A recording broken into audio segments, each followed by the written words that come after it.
เฮโลเซฮายสบายดีพี่น้องสวัสดีเด้อพี่น้องปกปายเบิดสุขูสุคนบว่าอยู่ไทยอยู่ลาวอยู่ต่างประเทศค่ะสบายดีเด้อมาพอกันอีกแล้วกับบ่าววงเมื่อนี้สิสารภารกิจลุยงานต่อพี่น้องก็คือออกไปปลูกมันเพราะว่าว่านนี่ล่ำมันเบิดก่อนแล้วก็หัวหน้าก็เลยเขามาตัดไว้แล้วก็เซนำยาไว้พี่น้องได้ประมาณพกสอบพกกระเป๋าบ่ฮู้ว่าสิพ่อหรือบ่พ่อบ่พ่อกับตั้มนั่นล่ะพี่น้องบ่พ่อกับป้าหาเอาพวกมันแก้วพวกสาลี่ไปปลูกผักถั่วหมักแตงนะพี่น้องตอนนี้เฮาก็พร้อมแล้วแต่ว่าหัวหน้าเพิ่นออกก่อนแล้วพี่น้องป้าให้คนเฒ่าอยู่เฮือนผู้เดียวเฝ้าเฮือนผู้เดียวอืมนี่พร้อมแล้วพี่น้องโอเคเดี๋ยวไปพบกันอยู่สวนพี่น้องโอ้ไปถ้าได้เรียน เบ็ด เปลี่ยนเปลี่ยนกันแดดไหม เปลี่ยนโอ้ปะติใส่เนาะปะติมันตีปะติปลูกมันเนาะพี่น้องเดี๋ยวซี่มองไข่ก่อนปกติปลูกมันที่เอาเพลงมาเปิดอยู่พวกนี้เลย โอ้ เน่าแดดอยู่บ้านเพลง จะเป็นหมาเสือ แดดใส่บ่ได้มีแดด เลยจ้ามันหลาย คนมีบุญเนาะ โอ้ค่ะนั่นนี่ คนมีบุญ มันบ่ได้ปลูกก็ได้กิน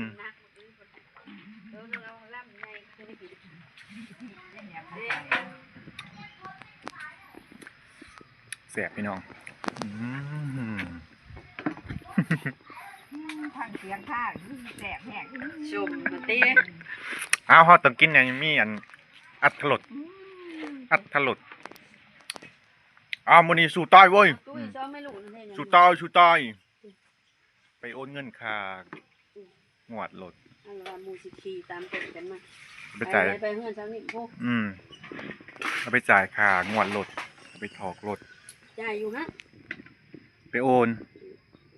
โอนเขาบัญชีนะคะ โอ้ค่ะบัญชีเขาก็ฮักเอาอีกเดือนนึง มื้อนี้ก็คือสิแล้วมั้งบ่แล้วก็เศร้า นี่ก็จากคนกินหลายๆก็งามเจอ ตอนนี้บ่าวงกะได้มาฮอดสวนแล้วพี่น้องนี่อันนี้คือกระสอบลำมันที่แช่น้ำยาไว้แล้วก็เซอะใส่สอบพี่น้องมีจักสอบ2 4 5สอบ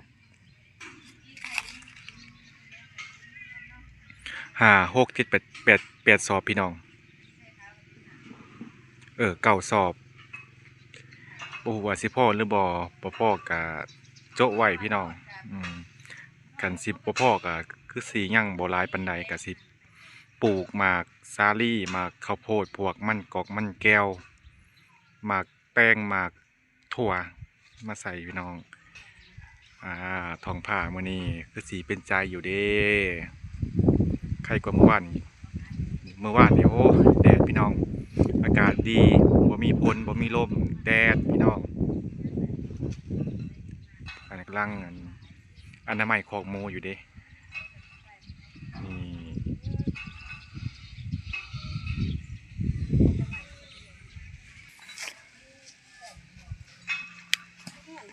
โย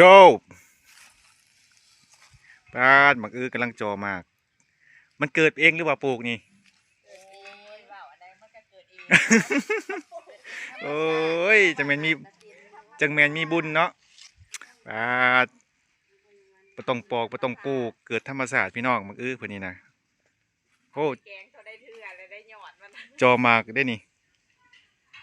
ไปแกง2-3เถื่อแล้ว หมักม่วง เสบียงอาหารมีหมักม่วงไข่ ไม่ มีมุกหน่อไม้ เขาได้ก็มะม่วงนั่นแหละ ฮะ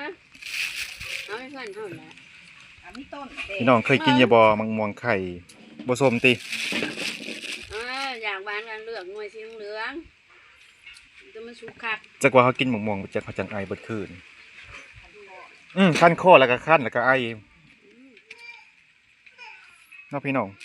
พิษหมักม่วงบ่จัก ตื่นเลย ยางลูกแม่ยี่นอกพี่นี่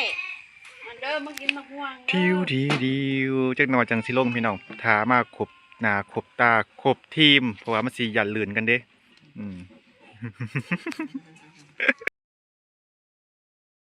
ไปมาเด้อ อย่ามาต่อพี่น้องเด็กคนงานใหม่มาซอย เออเด็กให้งานมาซอยอีกให้งานนี่ยังครบทีมงานคือเก่าพี่น้องอู้บรรยากาศก็เป็นใจแดดก็เป็นใจเนาะสาธุอย่าแดดเด้อแมน ปลูกแล้วก็พุทโต เอ้ยเล่ฮะว่าปลูกแหลกบ่ให้แดดปลูกแหลกเพิ่นให้แดดออกว่าซั่น ลำมันก็เจ้าคายเบิดเลยผู้จักสิเบี้ยวมาปลูกใหม่ก็ลำมันก็บ่มีบาดนี้ ปลูกอีหลาปลู กลาก งคลองมันในที่หลาไปใส่แคบๆมันแล้วมันเจือนมันจะ พี่คนงามบุญแบบนี้คนงาม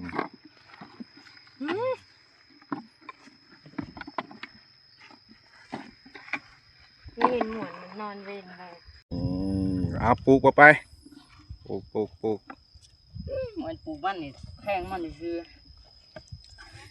ฟังละหัว บอกแล้วละมันบ่พอละมันบ่พอบ่าววงเป็นแผนกกันให้กำลังใจได้พี่น้อง ฟังละหัว บ่าววงเป็นแผนกกองเชียร์ฟังละหัวให้ปลูกมัน เนี่ยนี่แผนกกองเชียร์เด้อเอาสู้ๆเอ้ยแหละครั้งแรกเพิ่นว่าอืม เพลงให้ฟังมันติคือไผ ยอมแพ้เด้อเรื่องนี้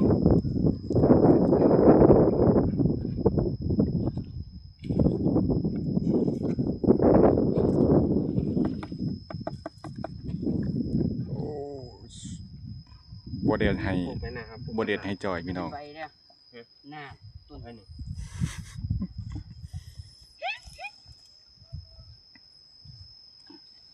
ปลูก เ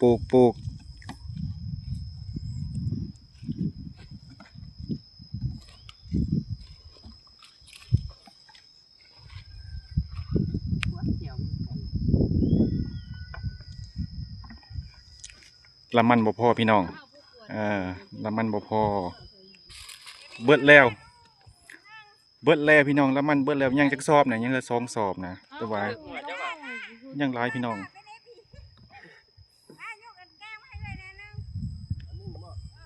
ลักเอารถแถวนั้น ตอนนี้ภารกิจของซุ่มเฮาก็แล้วพี่น้องแล้วในที่นี้ก็คือลำมันบ่พอเด้นี่โอ้ย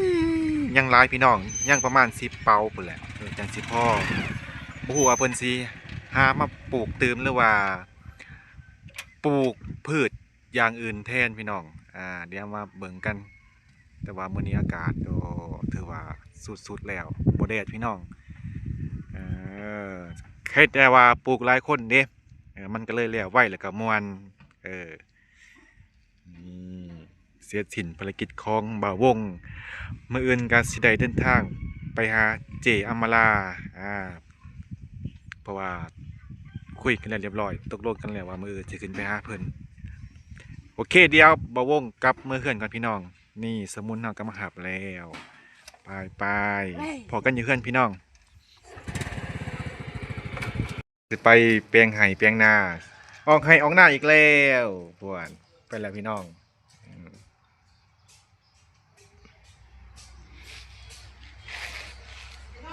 นี่หมากยังเกาะหมากไข่พี่น้องหมากม่อนไข่เด็ดพะโลนมากเพิ่นก็เป้แอบเงียบบ่ได้กินสับหน่วยนี้พี่น้องดกอยู่ได้หักบ่ค่อยมีคนกินปลูกไว้ประดับบารมีคือจีอมราบ่พี่น้อง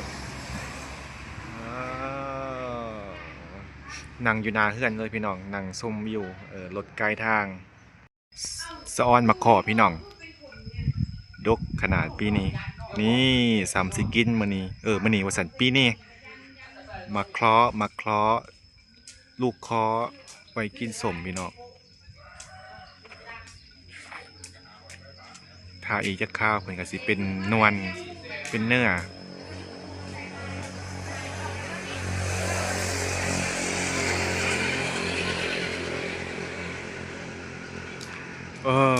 มีแต่อยากนอนพี่น้องบัดนี้เดี๋ยวประวงจักหน่อยสิไปอาบน้ำแล้วก็นอนพักผ่อน กินข้าวแล้วก็สิไปนอนพักผ่อนจัก3 4 5 6 7 8 9ชั่วโมงนี่เพราะว่ามื้อแรงสิไปเหาะหมูขึ้นรถซอยอาเพิ่นขายหมูออกแล้วพี่น้องเอ่อโอ้ยปวดเบิดกะโต ใครแต่ว่าคนหลายพี่น้องคนมันมาปลูกซอยกันหลายคนมันก็เลยบ่เมื่อยมันก็เลยแล้วไว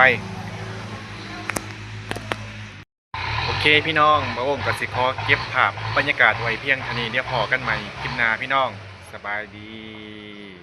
ไปนอนพักผ่อนกันพี่น้อง